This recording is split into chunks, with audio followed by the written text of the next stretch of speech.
IPP ஆப்ல எப்படி வந்து பிபிஎஃப் அக்கௌண்ட்டுக்கு வந்து எப்படி மணி வந்து டெபாசிட் பண்றது அப்படிங்கறத பத்தி தான் இந்த வீடியோல டீடைலா பார்க்க போறோம். பார்க்கறதுக்கு முன்பாக சேனலை சப்ஸ்கிரைப் பண்ணிடுங்க.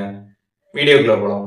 ஐபிபி ஆப் வந்து ஓப்பன் பண்ணிடுங்க. ஓப்பன் பண்ணிட்டு எம்பிஎன் என்டர் பண்ணிடுங்க. என்டர் பண்ணாமே ஆப்போட இன்டர்ஃபேஸ் இப்படி தான் இருக்கும். இதுல கீழே ஸ்க்ரால் பண்ணி வந்தீங்க அப்படின்னா அங்கே மை சர்வீசஸ் அப்படின்ற ஆப்ஷன் இருக்கும். அதில் ஃபர்ஸ்டே பார்த்தீங்கன்னா போஸ்ட் ஆஃபீஸ் சர்வீசஸ்ன்னு கொடுத்துருப்பாங்க. அதை கிளிக் பண்ணிட்டு பப்ளிக் ப்ரொவிடென்ட் ஃபண்டுன்னு கொடுத்துருப்பாங்க.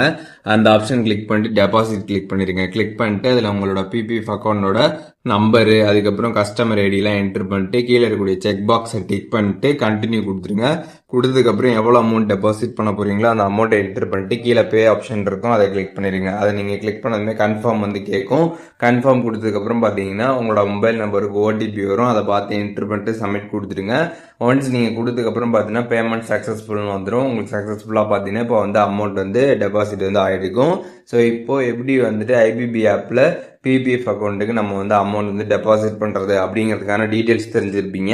இதில் எதுவும் டவுட் இருந்துச்சு அப்படின்னா கமெண்ட்ஸில் மென்ஷன் பண்ணுங்கள். நான் எல்லாருக்குமே ரிப்ளை பண்ணுறேன்.